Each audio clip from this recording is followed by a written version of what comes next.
सबसे बड़े चुनाव की दस्तक से पहले सियासी पार्टियां शह और मात के खेल में जुटी हैं। एक तरफ विपक्ष अपने को जितना एकजुट होने का दावा करता है, उतना ही उसकी एकजुटता की मीनार ढहती जा रही है। पहले नीतीश बिछड़े और अब बताया जा रहा है कि अखिलेश के दोस्त जयंत चौधरी का नंबर है। सूत्रों के माने तो जयंत चौधरी एनडीए में शामिल होने वाले हैं और बीजेपी ने जयंत चौधरी की पार्टी आरएलडी को यूपी में 4 सीटों का ऑफर दिया है। सूत्रों की माने तो बीजेपी ने मथुरा, कैराना, बागपत और अमरोहा सीट आरएलडी को ऑफर की है। ऐसे में सवाल ये है कि क्या इंडी गठबंधन का फेयरवेल तो नहीं होने वाला है? गठबंधन जो टूट रहा है वो कांग्रेस पार्टी की हठ धर्मिता की वजह से टूट रहा है और मैं अपने राजनीतिक अनुभव जो मेरा 50 साल का है उसके आधार पर मैं कह सकता हूं, इनका गठबंधन ना टीएमसी से होगा, इनका गठबंधन ना सपा से होगा और बहुत दिक्कतें आएंगी महाराष्ट्र में भी और तमिलनाडु। विपक्ष ने मोदी के खिलाफ भानुमति का कुनबा तो जोड़ लिया है, लेकिन उस कुनबे का कोई माई बाप नहीं है। जिसका जो मन कर रहा है वो करता जा रहा है। हालात ये हो गए हैं कि अब आपस में ही सीटों को लेकर लड़ रहे हैं। यही वजह है कि पीएम मोदी ने भी धन्यवाद प्रस्ताव के मौके पर विपक्ष में चल रहे घमासान पर चुटकी ली। और आप लोग जिस प्रकार से इन दिनों मेहनत कर रहे हैं, मैं पक्का मानता हूं कि ईश्वर रूपी जनता जनार्दन आपको जरूर आशीर्वाद देगी और आप जिस ऊंचाई पे हैं उससे भी अधिक ऊंचाई पर जरूर पहुंचेंगे और अगले चुनाव में दर्शक दिशा में दिखेंगे। 28 पार्टियां मिलाकर विपक्ष ने इंडी गठबंधन बनाया था, लेकिन 8 महीने से ज्यादा का वक्त हो गया है। इंडी गठबंधन न तो नेता चुन पाया है, न ही सीटों को लेकर कोई ठोस कदम उठाए गए हैं। वैसे भी इंडी गठबंधन के जितने घटक दल हैं वो कांग्रेस से ही दूरी बनाने में लगे हैं। अब इसकी क्या वजह है ये साफ नहीं है, लेकिन इंडी गठबंधन का जो रवैया है उससे साफ है कि ये भानुमति का कुनबा जल्द ही भरभरा कर गिरने वाला है। Bureau report, Republic Bharat. और अब बात उत्तराखंड की। उत्तराखंड के पूर्व मंत्री हरक सिंह रावत की मुश्किलें बढ़ने वाली हैं। जी हां, फॉरेस्ट लैंड घोटाला मामले में हरक सिंह रावत के 16 ठिकाने पर लगातार छापेमारी हुई है और माना यह जा रहा है कि जिस तरीके से छापेमारी चल रही है, आने वाले दिनों में उनकी मुश्किलें बढ़ सकती है। रिपोर्ट देखिए। उत्तराखंड के पूर्व मंत्री और कांग्रेस नेता हरक सिंह रावत के ठिकानों पर ईडी ने छापेमारी की है। ये कार्रवाई फॉरेस्ट लैंड घोटाला और जमीन घोटाला मामले में की गई है। जांच एजेंसी ने दिल्ली, चंडीगढ़ और उत्तराखंड में 16 जगहों पर छापेमारी की है। ईडी की टीम देहरादून के डिफेंस कॉलोनी में मौजूद कांग्रेस नेता के हरक सिंह रावत के आवास पर पहुंचकर रेड की है। इससे पहले अगस्त 2023 में भी विजिलेंस विभाग ने हरक सिंह के खिलाफ कार्रवाई की थी। कांग्रेस नेता हरक सिंह 2019 में वन मंत्री थे। इस दौरान उत्तराखंड के शिवलापुर कॉर्बेट टाइगर रिजर्व और कालागढ़ वन विभाग में हजारों पेड़ों को अवैध रूप से काटकर टाइगर सफारी का निर्माण शुरू किया गया था। इसे लेकर हरक सिंह रावत पर अवैध निर्माण और मनी लॉन्ड्रिंग के आरोप लगे थे। हरक सिंह रावत को बीजेपी ने अनुशासनहीनता की वजह से पार्टी से निष्कासित करते हुए कैबिनेट मंत्री पद से भी बर्खास्त कर दिया था। इसके बाद वो कांग्रेस में शामिल हो गए थे।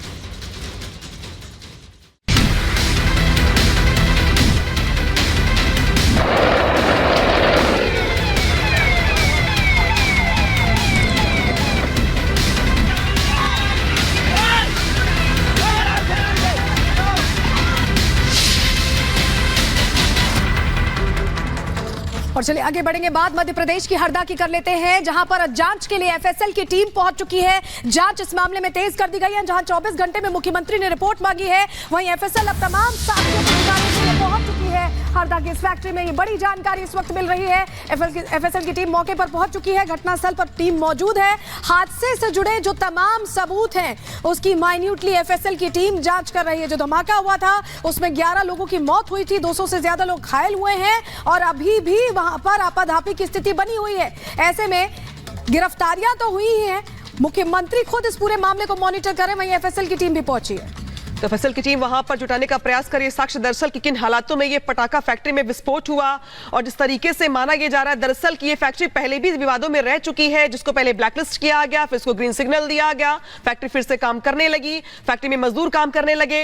लिहाजा जो साक्ष्य है एफएसएल को अब जुटाना है वहां पर कि विस्फोट की आखिर कारण क्या है, लापरवाही क्या किस तरीके से हुई, वहां पर किसकी गलती है, क्या जो मापदंड अपनाए जाते हैं पटाखा फैक्ट्री को इस्तेमाल करते वक्त या वहां काम करते वक्त क्या वो नहीं अपनाए गए, इसको लेकर के एक्शन में मोहन सरकार है। क्योंकि जिस तरीके से यहां पर जांच के बाद कार्रवाई की बात कही जा रही है, ऐसे में एफएसएल की टीम भी पहुंची है घटनास्थल पर और साक्ष्य जुटाए जा रहे हैं।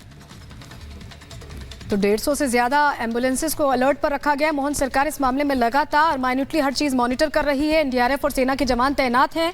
वहीं अब एफएसएल की टीम मौके पर पहुंची। एक एक जो साक्ष्य है उसे अब यहां पर खंगाला जा रहा है। हादसे की वजह क्या रही, इसकी तह तक पहुंचने की कोशिश की जा रही है। तो मध्य प्रदेश के हरदा में पटाखा फैक्ट्री में धमाका मामले में पुलिस ने फैक्ट्री मालिक समेत 3 लोगों को गिरफ्तार कर लिया है। एक दिन पहले ही हुए इस जोरदार विस्फोट में 11 लोगों की मौत हो गई थी। रिपोर्ट देखिए। मध्य प्रदेश के हरदा में पटाखा फैक्ट्री धमाका मामले में मोहन सरकार एक्शन में आ गई है। पुलिस ने इस मामले में फैक्ट्री मालिक समेत 3 लोगों को गिरफ्तार कर लिया है।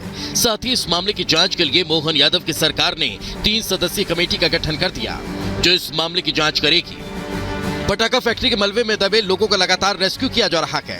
एनडीआरएफ और सेना के जवानों ने रेस्क्यू ऑपरेशन तेज कर दिया है। जिस बेसमेंट में बारूद रखा हुआ था उसका मलबा हटाया जा रहा है, क्योंकि जानकारी के मुताबिक उसी बेसमेंट में मजदूर काम कर रहे थे। जमीन खोदने वाली मशीन से लगातार मलबा हटाने का काम जारी है। एक दिन पटाखा फैक्ट्री में जोरदार विस्फोट हुआ था, जिसकी वजह से वहां काले धुएं का गुबार उठता नजर आया। यकीन नहीं, फैक्ट्री में पटाखा होने की वजह से वहां जोरदार धमाके होते दिखाई दिए। हादसे में फैक्ट्री के आसपास बने कई घर जल गए। आनन फानन में 100 से ज्यादा इमारतों को खाली करा लिया गया। Bureau report, Republic Bharat.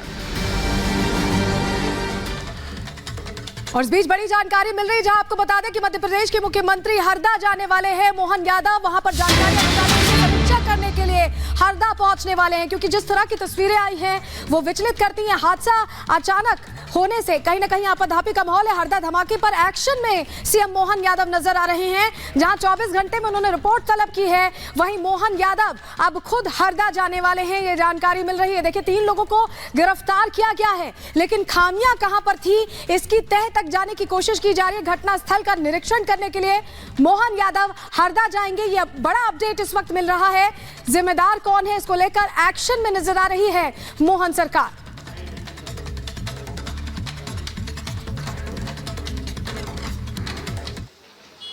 Madhya Pradesh के हरदा में पटाखा फैक्ट्री में ब्लास्ट से हाहाकार मच गया। तबाही जैसे हालात यहाँ पर बन गए। ये जो पूरा इलाका है वो आग के गोले में तब्दील हो गया था। फिलहाल देखिए 24 घंटे बाद भी यहाँ पर रेस्क्यू ऑपरेशन जारी है। यहीं पर पटाखा फैक्ट्री थी अग्रवाल बंधुओं की, जिसमें कि पटाखे बनाए जाते थे। भंडारण भी यहीं होता था। गोडाउन थे जिनमें भी आग लगी। एक के बाद एक कई धमाके हुए और धमाकों की तीव्रता इतनी तेज थी कि आसपास के घर भी उसकी चपेट में आए, राह चलते लोग भी ब्लास्ट की चपेट में आए। और इस भीषण हादसे में जो फैक्ट्री में ब्लास्ट हुआ, इसमें अब तक 11 लोगों की मौत हो चुकी है। करीब 200 लोग जो हैं उन्हें रेस्क्यू किया गया है। इसके साथ साथ जो 3 मुख्य आरोपी हैं, 2 अग्रवाल बंधु जो फैक्ट्री संचालक हैं, जो फैक्ट्री के मालिक हैं, उसके अलावा एक ठेकेदार, 3 लोगों को अरेस्ट किया जा चुका है। रेस्क्यू इस लिहाज से भी फिलहाल किया जा रहा है कि जो तो सत्यविजय की रिपोर्ट देख रहे थे आप, जो बता रहे थे कि किस तरीके से वहां पर अभी स्थिति बनी हुई। सीधे रुख करते सत्यविजय का। सत्यविजय, जहां पे एक तरफ मोहन सरकार एक्शन में है, तो वही दूसरी ओर एफएसएल की टीम पहुंची है घटनास्थल पर और वहां पे साक्ष्य जुटाए जा रहे हैं। यानी कि जिसने लापरवाही बरती है या जिस तरीके से यह हादसा हुआ है उसके कारणों को ढूंढने का प्रयास भी किया जा रहा है। क्या जानकारी? जी हाँ, बिल्कुल। देखिए